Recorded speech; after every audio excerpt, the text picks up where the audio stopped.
There's no words to even describe how heartbreaking. That's your entire life. You don't get that back. The memories are gone. I hope they're alive. No, I've never seen a firestorm like this. This is like Paradise, California. Look at those embers just flying through the air, and that's the challenge. I've been here 47 years. I grew up on this block. I saw the other altitude fires, and it was nothing like this. Nothing like this. The fire started coming from down the mountain. We noticed it moving pretty quickly, so we did start evacuating everybody. Second story, carrying people down, just picking them up, because we do have a lot of wheelchair people in here. We were able to get everybody out of here before the building actually went into flames.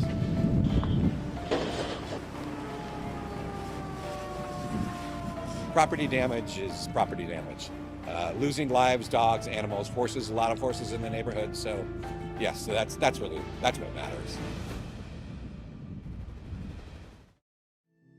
Hearts are heavy all over the world, including here in Israel, watching wildfires in Los Angeles devour home after home, street after street, block after block.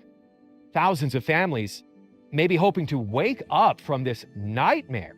Listen to this man from Altadena who came back home to discover his entire neighborhood burned, along with his newly rebuilt motorcycle he found beside the ashes in his garage. All the stuff that's here is replaceable. People are not, so. Very lucky. So happy the family is the most important thing. It's Armageddon. I'm driving through a war zone right now, and I don't even know what to say. I'm speechless. I'm shocked. In the picturesque Palisades, Kimberly Devane, a local resident and entrepreneur who just finished rebuilding her home that was destroyed by the Woolsey fire in 2018, broke through multiple blockades to reach the street where she owns several buildings she rents to small businesses. I'm just so sad for our devastated community. We lost 600 homes in the Woolsey fire, one of which was mine. And now I don't even know how we're going to be able to recover from this. Recovery comes later. What's happening now is a catastrophe, made worse by a crisis of leadership. Palisades resident Sanaa Chung returned to his home on Wednesday to pick up some medication and took the opportunity to hose down the bushes in his front yard. I know this looks pretty stupid, but if I can save one ember from burning down my house, I'll take the risk. Chung moved to the neighborhood just 6 months ago. He says he called on authorities to take preventative action on wildfires. We need our government to be more proactive about these wildfires. They're happening every single time, several times a year. There must be some things we can do to try to mitigate this. Please. Fire hydrants are empty. Firefighters in the Palisades radioed saying they had no water to fight the raging infernos. Here's Rick Caruso, a real estate developer who ran for LA mayor, telling the local Fox affiliate not having water is a colossal failure at the basic level. You got to have water, and my understanding is the reservoir was not refilled in time and in a timely manner to keep the hydrants going. Firefighters have lost water pressure on the hydrant, so they can't get any more water onto this fire and the ones down the hill because of the water pressure issues. With no water, the firefighters are powerless, and evacuated residents are left feeling helpless. They ran out of water, and so they have been setting up pumps that go from the pools. They're just trying to keep it down and prevent it from starting fires in the neighboring houses. All while this fire is spreading from community to community, pushed by embers from hurricane-force winds and firefighting aircraft that can't fly because of the dangerous conditions. Meantime, the bureaucrats are fumbling with excuses. President Trump warned Governor Newsom in 2019 to clear out dead, dry brush and to stop pouring millions of cubic meters of water collected by storms out to sea. People on social media are slamming Newsom, calling him the photo op governor.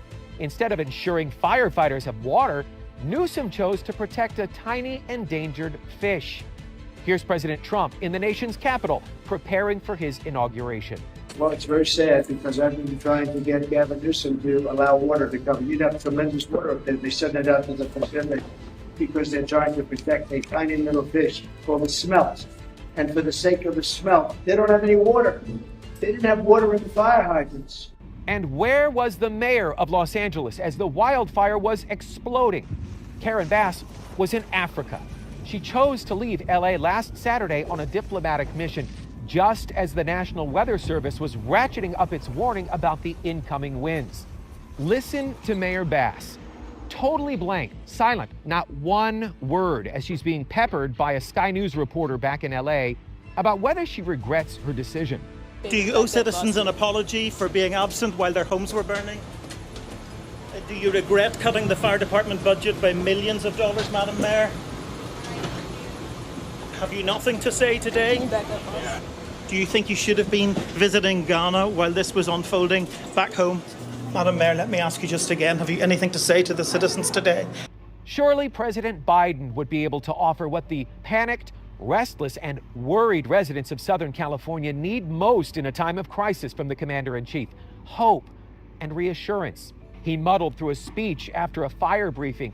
As people's homes are burning to the ground, he makes this announcement. The good news is I'm a great-grandfather as of today. I have a granddaughter, a young baby girl, a baby boy. President Biden, congratulations on becoming a great-grandfather. That is great news. That offers no comfort to families who have lost everything. It's not just the president. It's not just California's governor or LA's mayor. LA City Fire Chief also has her priorities all mixed up. I think it should be protecting life and property, don't you? Here's Kristen Crowley talking to a local news reporter from NBC4 saying that she's all about DEI.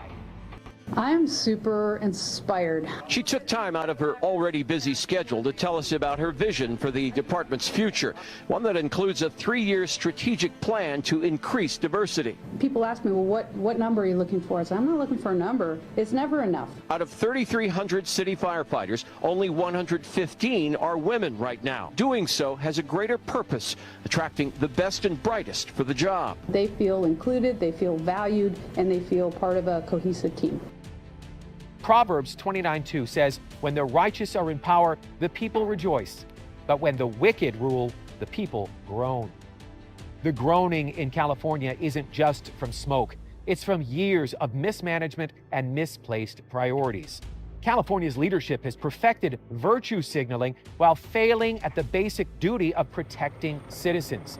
They'll lecture about climate change while neighborhoods burn. Need a gender-neutral bathroom sign? All over it. Need water in your fire hydrant? Sorry. Over 2,000 structures are gone, families displaced, communities shattered, and all while the leaders pose for cameras, attend foreign ceremonies, and never lose focus on themselves. Let me close with this appeal. Please keep California in your prayers. Pray for the firefighters doing heroic work with insufficient resources. Pray for the families who have lost everything. Pray for California's leaders, especially in Los Angeles, the place my family came to Israel from. Pray that God either grants them wisdom or replaces them with servants who understand their true responsibility. Politicians will fail you, but God never does. Stay strong, California. Reporting from Israel for the Real Life Network, I'm Daniel Cohen.